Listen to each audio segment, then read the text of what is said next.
सोचिए, नवंबर 1947, कश्मीर की वादी, जहां इतिहास का पहिया एक ऐसी जगह आके रोका था कि कुछ भी हो सकता था।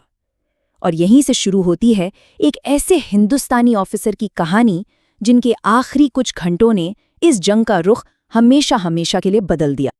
ये मेजर शर्मा के आखिरी शब्द थे, लेकिन सवाल ये है कि आखिर कौन थे ये ऑफिसर और कैसे कैसे वो इस हालात में पहुंचे। इसका जवाब ना कुछ महीने पहले शुरू हुए एक पॉलिटिकल क्राइसिस में छिपा है। तो इस पूरी लड़ाई को ठीक से समझने के लिए ना हमें थोड़ा सा पीछे जाना पड़ेगा टाइम में। बात उन दिनों की है जब भारत का विभाजन हुआ था और इसने एक बहुत ही अनिश्चित और कह सकते हैं एक वॉलेटाइल पॉलिटिकल माहौल बना दिया था। तो देखिए, जून से अक्टूबर 1947 के बीच क्या हुआ। पॉलिटिकल टेंशन लगातार बढ़ता जा रहा था। महाराजा हरि सिंह डिसाइड ही नहीं कर पा रहे थे कि उन्हें इंडिया के साथ जाना है या पाकिस्तान के, और इस देरी ने ना एक बहुत ही खतरनाक पावर वैक्यूम यानी एक शक्ति शून्यता पैदा कर दी, जिसका आक्रमणकारियों ने पूरा फायदा उठाया। उस वक्त 550 से भी ज्यादा ऐसी रियासतें थीं, लेकिन उन सब में जम्मू और कश्मीर बिल्कुल अलग था। क्यों? क्योंकि इसकी लोकेशन, इसकी स्ट्रेटेजिक पोजीशन ऐसी थी, सेंट्रल एशिया का गेटवे था ये। इसका मतलब साफ था कि इसका फ्यूचर इंडिया और पाकिस्तान दोनों के लिए बेहद बेहद जरूरी था।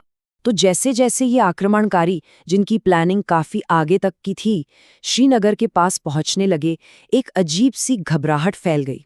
समय हाथ से निकलता जा रहा था और अब महाराजा के पास एक आखिरी और बहुत ही डेस्परेट फैसला लेने के अलावा कोई चारा नहीं बचा था। और फिर देखिए चीजें कितनी तेजी से बदलीं। हमलावरों ने तो हफ्तों पहले से प्लानिंग कर रखी थी, लेकिन इंडियन आर्मी को उनको तो सिर्फ कुछ घंटे मिले थे रिएक्ट करने के लिए। ये सचमुच में समय के खिलाफ एक दौड़ थी। अब कहानी आती है उस छोटे से गांव बड़गाम पर। देखने में छोटा सा गांव, लेकिन इसकी अहमियत बहुत ज्यादा थी। क्यों? क्योंकि ये श्रीनगर एयरफील्ड के बिल्कुल नजदीक था और ये एयरफील्ड ही इंडियन रीइंफोर्समेंट्स के लिए एकमात्र लाइफलाइन थी। सीधे शब्दों में कहें तो अगर एयरफील्ड गया तो कश्मीर भी हाथ से गया। तो यहाँ आप देख सकते हैं कि मेजर शर्मा की कंपनी के सामने कितनी बड़ी चुनौती थी। एक तरफ 90 से भी कम हिंदुस्तानी सैनिक और दूसरी तरफ 500 से ज्यादा आक्रमणकारी। मतलब 5 के मुकाबले 1 से भी ज्यादा का फर्क। हालात उनके बिल्कुल खिलाफ थे। तो हुआ ये कि सुबह के पेट्रोल ने रिपोर्ट दी कि गांव में सब शांत है। कुछ स्थानीय गांव वाले भी आराम से घूमते दिखे, लेकिन फिर अचानक गांव के चारों तरफ के घरों से भयंकर गोलीबारी शुरू हो गई। वो गांव वाले दरअसल भेस बदले हुए दुश्मन थे और देखते ही देखते मेजर शर्मा की कंपनी चारों तरफ से घिर चुकी। और उस वक्त की बेचारगी का अंदाजा आप इस बात से लगा सकते हैं, एक लॉजिस्टिकल नाइटमेयर था। पूरे इलाके का सिर्फ एक नक्शा था, सिर्फ एक। और जब एयर सपोर्ट बुलाया गया तो ब्रिगेड कमांडर को उस नक्शे का एक टुकड़ा काटकर पायलट को देना पड़ा।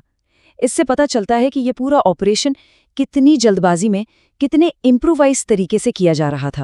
ये संदेश उन्होंने एक मोटार के गोले से शहीद होने से ठीक कुछ पल पहले भेजा था, और उस वक्त भी वो अपने जवानों के लिए खुद एक मशीन गन रीलोड कर रहे थे। सोचिए, उनकी लीडरशिप, उनका जज्बा आखिरी सांस तक कायम रहा। तो अब देखते हैं कि इस लड़ाई का नतीजा क्या हुआ। इस एक छोटी सी कंपनी के बलिदान ने आखिर पूरे युद्ध पर क्या असर डाला। देखिए, 90 से भी कम जवानों के इस जबरदस्त मुकाबले ने न सिर्फ दुश्मन को आगे बढ़ने से रोक दिया, बल्कि उनके 200-300 लोग मारे गए। इस डिले की वजह से श्रीनगर एयरफील्ड बच गया और इसका सीधा मतलब था कि इंडियन रीइंफोर्समेंट्स सेफली लैंड कर सकती थीं। यानी श्रीनगर के बचने से पूरी कश्मीर घाटी महफूज हो गई। सिर्फ 25 साल, ये उम्र थी मेजर सोमनाथ शर्मा की, जब उन्होंने देश के लिए अपना सर्वोच्च बलिदान दिया। और उनकी इस अद्भुत वीरता और लीडरशिप के लिए मेजर शर्मा को मरणोपरांत परमवीर चक्र से सम्मानित किया गया। ये भारत का सबसे बड़ा मिलिट्री सम्मान है और वो इसके सबसे पहले रेसिपिएंट थे। इसने उन्हें एक नेशनल हीरो बना दिया और आज़ाद भारत में बहादुरी का एक नया स्टैंडर्ड सेट कर दिया। तो हम इस कहानी को एक सवाल के साथ खत्म करते हैं। आखिर वो क्या चीज़ है जो एक आम से सिपाही को एक असाधारण हीरो बना देती है?